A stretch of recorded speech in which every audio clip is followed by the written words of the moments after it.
E depois de passarmos alguns anos sem grandes conflitos ou guerras, algo bem comum, aliás, se levarmos em consideração a nossa natureza beligerante, veio a década de 2020 para acabar aí com essa pseudo-tranquilidade. A Rússia invadiu a Ucrânia e aí já se vão mais de 4 anos de guerra, teve aquele atentado terrorista terrível do Hamas, provocando uma invasão na faixa de Gaza, e agora temos a guerra do Irã, com consequências ainda muito incertas para o resto do mundo. E com isso tudo, os comentaristas, especialistas em geopolítica já tratam a Terceira Guerra Mundial como sendo algo certo, só a gente só não sabe quando. E no vídeo de hoje eu vou listar 5 filmes de ficção científica cujas temáticas envolvem guerras, conflitos, seja contra alienígenas, seja contra máquinas, seja contra nós mesmos. Fala pessoal, Beto Fernandes aqui, sejam muito bem-vindos ao canal Quadrante Alfa. Já deixa um like, se inscreve no canal, comenta e compartilha com seus amigos que adorariam, morrem de vontade de participar de uma guerra, mas só se for de videogame. E eu quero começar essa lista já com um filme que foi totalmente mal compreendido quando foi lançado. Eu mesmo não gostei desse filme, somente anos depois que eu fui entender a ironia e o sarcasmo de Tropas Estelares. No futuro, a humanidade vive sob um regime político fortemente militarizado, onde apenas cidadãos que serviram nas Forças Armadas têm direito pleno à cidadania. O jovem Johnny Rico se alista na Infantaria Móvel, uma tropa especial enviada para combater alienígenas que eles denominaram como aracnídeos. Aracnídeos! Ele chegou! Apreciem esse tanso! Basicamente, insetos gigantes que parecem ter saído do pior pesadelo que você possa imaginar. Quando um asteroide destrói Buenos Aires, a Terra declara guerra total contra os insetos do planeta Clendato. Rico e seus companheiros passam por um treinamento brutal, batalhas sangrentas e perdas dolorosas, enquanto tentam provar que a humanidade, apesar de arrogante, barulhenta e cheia de propaganda, consegue vencer um inimigo implacável e bem nojento ainda por cima. Que nojo.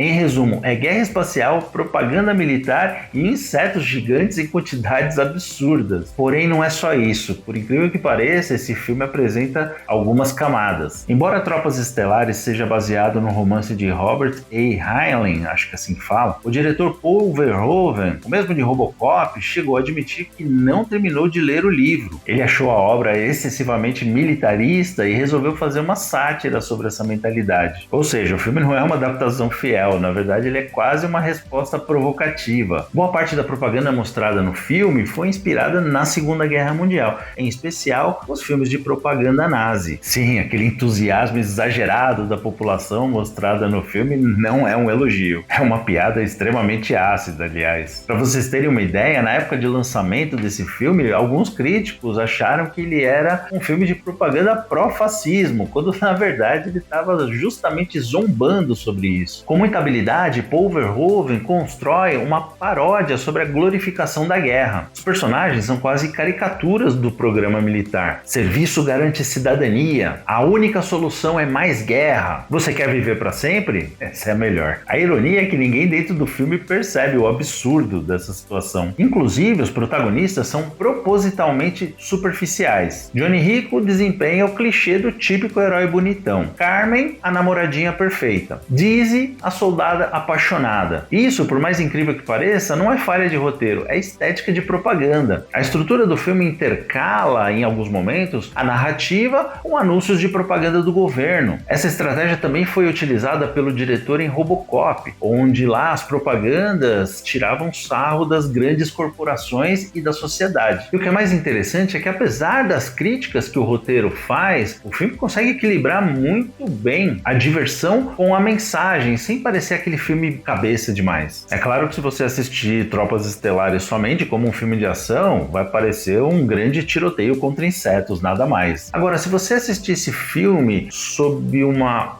ótica militar, ele é quase que um estudo irônico de como não se deve combater um inimigo desconhecido e numericamente muito superior. A Federação entra em guerra acreditando que possui superioridade tecnológica, que entende surpreende o inimigo e que vencerá rapidamente. O problema? Nada disso é verdade. O primeiro grande confronto em Clendato é um desastre quase didático, empilhando erros como falta de reconhecimento do local, desembarque em um local mal planejado, ausência de superioridade aérea eficaz, entre outros, o que resulta num verdadeiro massacre. Já próximo do final do filme, fica mais visível uma certa evolução tática, com operações com mais cautela, objetivos mais claros, graças à inteligência militar.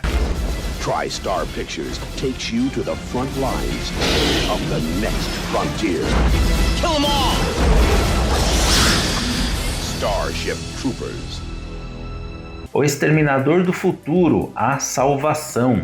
Diferente dos filmes anteriores da franquia, Exterminador do Futuro: A Salvação abandona as viagens temporais e nos leva diretamente para o futuro pós-apocalíptico, aquele futuro que sempre foi prometido desde o primeiro filme. O roteiro desse futuro vocês já conhecem. Após o julgamento final causado pela inteligência artificial Skynet, a humanidade vive ali tentando sobreviver contra as máquinas implacáveis. No meio desse cenário caótico, a gente vai acompanhar dois personagens: John Connor, vivido pelo Christian Bale, que é o líder da resistência, e Marcus Wright, vivido por Sam Worthington, que desperta nesse mundo sem entender o seu papel nele. À medida que a guerra avança, John Connor vai tentando ali unir a humanidade, enquanto Marcus está prestes a descobrir um segredo que pode mudar completamente os rumos do conflito. Se em Tropas Estelares o problema era a arrogância, aqui a situação é bem mais complicada. A humanidade luta uma guerra em que o inimigo tem superioridade total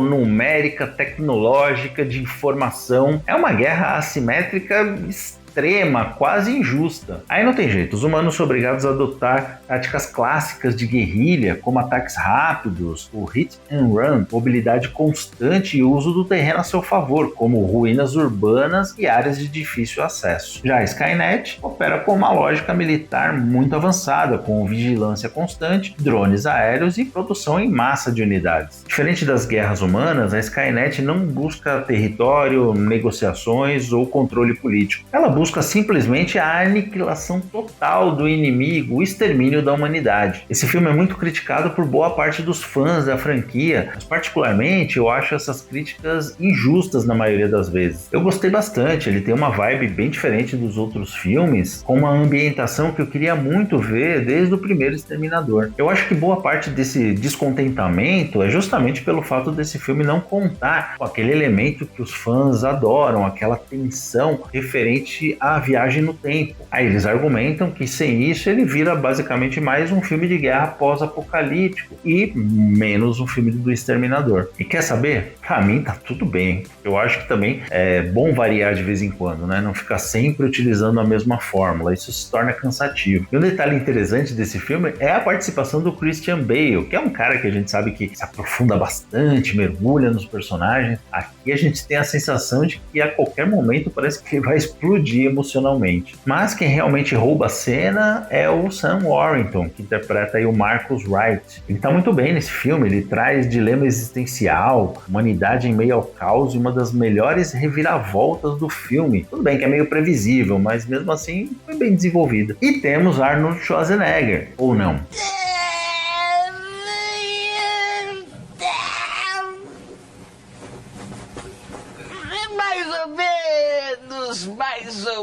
Mais ou menos. Embora o Arnoldão não tenha participado diretamente do filme, porque nessa época ele era governador da Califórnia, a sua imagem foi recriada digitalmente. E foi uma das primeiras tentativas relevantes de rejuvenescer um ator. O resultado eu diria que foi impressionante, mas é claro, na época causou um certo estranhamento. Resumindo, para mim, é um ótimo filme de guerra sci-fi, porém é um exterminador médio. I'm the only hope you have.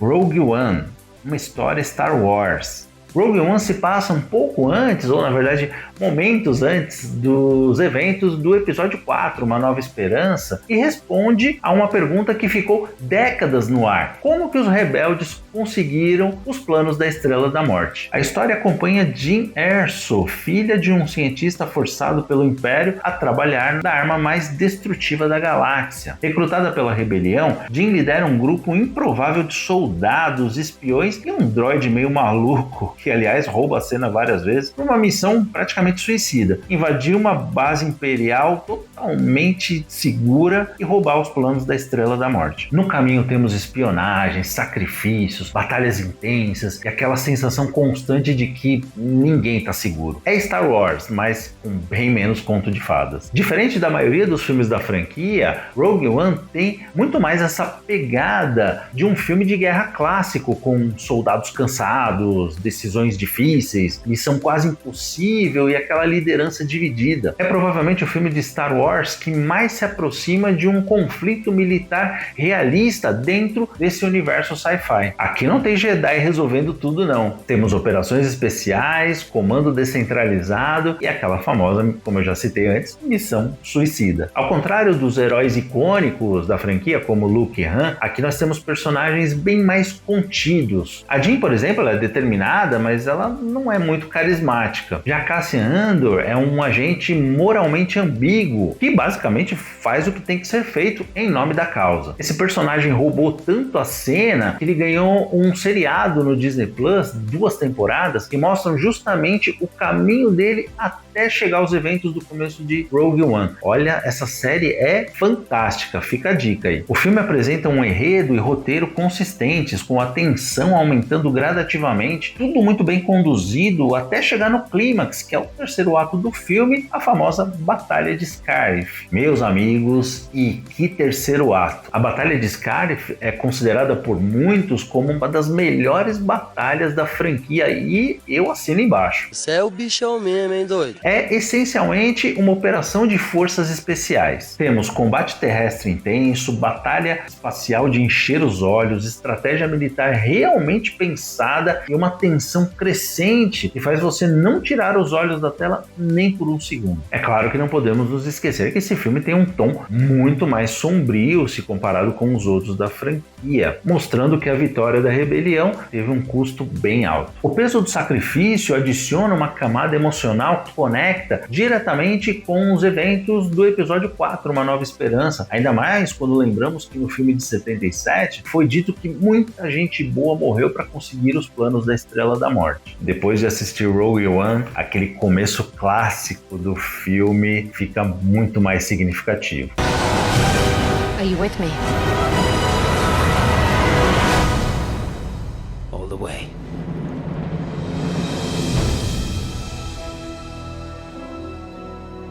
No Limite do Amanhã.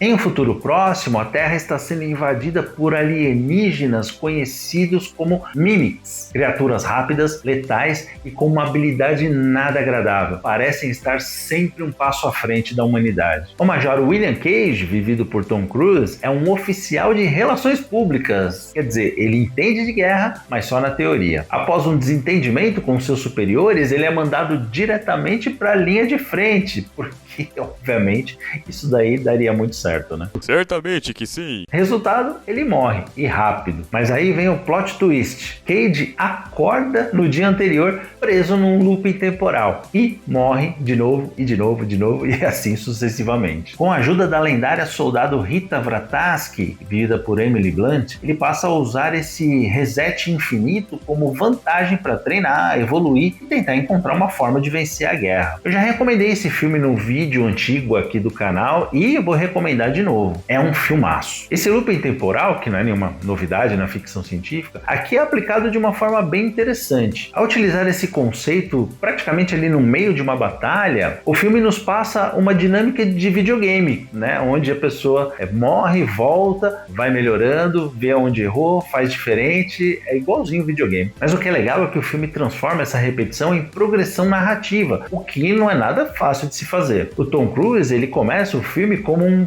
covardão, carismático, ok? Mas um covardão, e termina o filme como um grande herói. Emily Blunt também tá sensacional. A sua personagem, ela é forte, experiente e até intimidadora. Muitas vezes ela acaba até funcionando como uma mentora do personagem do Tom Cruise, uma vez que ela também já teve esse poder de resetar o dia, mas acabou perdendo. Fora que ela também acaba funcionando como uma espécie de bússola moral, uma vez que ela percebe que em determinado momento o personagem William Cage começa a desviar da sua missão principal. Mas voltando ao tema do vídeo, as cenas de batalha aqui, principalmente no primeiro ato, elas são extremamente bem feitas. A ambientação tem clara inspiração no desembarque na Normandia, na Segunda Guerra Mundial. O caos é simplesmente angustiante, com muitos morrendo antes mesmo de chegar na praia, e uma confusão durante a batalha, algo bastante verossímil para um filme de ficção. Já no terceiro ato, o diretor opta por uma ambientação que eu achei excessivamente escura, evidenciando aí uma estratégia de assalto, com menos soldados ali, como se fossem forças especiais. Nesse momento eu achei as cenas de batalha um pouco mais forçadas, mas evidentemente que eles já estavam preparando o desfecho heróico do filme. Assim, apesar disso, nada que comprometa a obra como um todo, ainda assim continua sendo um filmaço.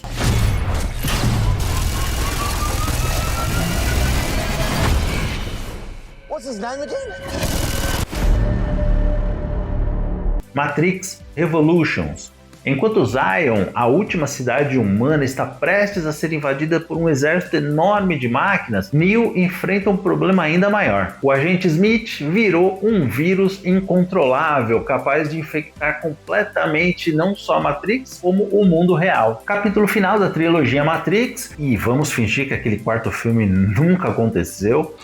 Tá bom. Acompanha diretamente os eventos do segundo filme, Matrix Reloaded. Aliás, os dois filmes foram filmados juntos. Revolutions, para mim, ele é o filme mais fraco dessa trilogia, porém com cenas de combate nota 10. Acompanhar toda a estratégia militar por trás da tentativa de defesa da cidade de Zion das máquinas faz a gente sentir o medo e ansiedade que uma missão praticamente impossível como essa pode causar. Em termos militares, isso lembra cercos históricos, onde o atacante tem tempo e recursos e o defensor só tem basicamente determinação e fé. É uma batalha que no papel já começa perdida. Zion adota uma estratégia de defesa em camadas, algo bem clássico. Barreiras externas, que são os túneis e as portas, o ponto de estrangulamento, que é o dock, e por fim, a defesa final urbana. O uso dos mechas, aqueles exoesqueletos de combate, permitem uma artilharia pesada e concentração de poder de fogo, porém, eles apresentam pouca mobilidade, além de uma necessidade constante de recarregar a munição, o que é feito de maneira nada usual. Os soldados literalmente gritam por mais munição, e aí algumas pessoas que estão designadas para fazer somente isso partem ali no meio do cenário de guerra com um carrinho com a munição, chegando lá, eles que têm que abastecer o mecha dos soldados. É realmente uma logística muito ruim. Enfim, é uma batalha que mistura exoesqueletos grandões, chuva de projéteis de tudo quanto é lado, um desespero coletivo ao perceber que as máquinas não param de chegar e que o fim está próximo. Olha, é realmente um espetáculo visual. He will not give up, and neither can we.